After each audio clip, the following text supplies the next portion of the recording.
What's going on, guys? Welcome to week 6 of college football picks. And from here on out, I'm going to have my friend Josh in the picks with me.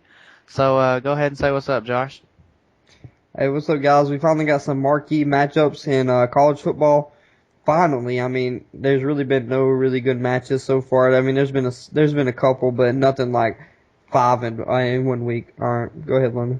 All right, guys, the first matchup we have is number 8, West Virginia, at number 11, Texas.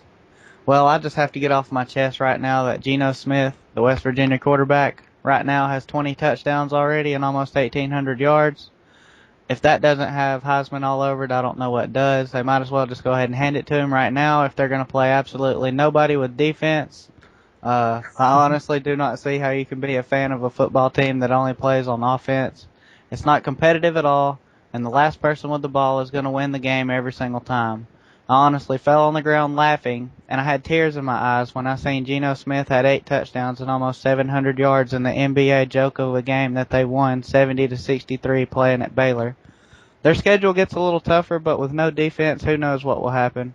I have them beating Texas and not scoring 70 points. All I have to say to West Virginia is offense wins games, defense wins national championships. All right, well, of course the offensive numbers look pretty, and they look pretty for the Heisman and stuff like that. But I think it's going to be another year where the Heisman winner is not in the national championship. Geno Smith, obviously. But I do have them beating Texas, of course. Texas gave up 33 points to Ole Miss. I just hate to see what West Virginia is going to do to them. All right, next game is number 4, LSU, at number 10, Florida. With the performances that LSU is playing lately against Auburn and Towson, they definitely do not seem like they are living up to what they were supposed to be this year. They are steadily falling in the ranks each week and look very slow on the field. I honestly believe that Florida has a legit shot at taking down a top 5 team this weekend, and to me, they look like the better team at this point. LSU quarterback Zach Mettenberger looked like he wasn't ready to play in the SEC, and it's not going to be easy in the hostile environment down in the swamp this weekend. I think this could be a very close game, and I'm actually going with the upset and picking the Florida Gators to come out on top. I wouldn't call it an upset, London. They've played very poorly the last 2 weeks, and I don't know why everybody thought Zach Mettenberger was just going to come in and destroy. He's never really started. To me, he hasn't really proved himself. I don't know why everybody keeps saying AJ McCarron's unproven, but to me, Zach Mettenberger is way more unproven than him.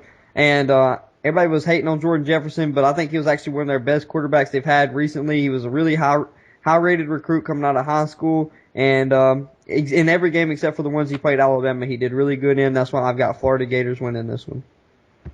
All right, next game is number 21 at number 12, Ryan's team, which is Ohio State. Statistically, Nebraska is better than Ohio State this year and are only ranked lower because they lost to UCLA in the second week of the season. Nebraska quarterback Taylor Martinez is consistent, and that's all you really need behind the center is just someone that's smart with the ball. I think Ohio State quarterback Braxton Miller's ability to run the football could be the deciding factor from the quarterback standpoint. Ohio State won by 1 point, 17-16, playing Michigan State last week, and I'm picking them to win again in a close one with a final score of 24-21. All right, well, Taylor Martinez has been playing a lot better this year than he did last year. I noticed he hasn't been dropping his shoulder on his throws, which has not been leading to bad throws and overthrows, and he lobbed the ball up a lot last year. He's playing more smart this year, not causing as many turnovers, and except for that one loss to UCLA, they have a really good team statistically and everything. But in this game, I think they're going to beat Ohio State. Ohio State played really bad in the win over Michigan, and that's why I think this week Nebraska's going to take them down.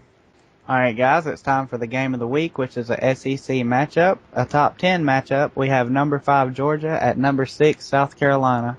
Once again, like I said, I believe this is going to be the game of the week, and College Game Day is in South Carolina. Last week, Tennessee played toe-to-toe until the very end of the game with Georgia and actually had the chance to upset them, but Tyler Bray made one mistake and fumbled at the wrong time.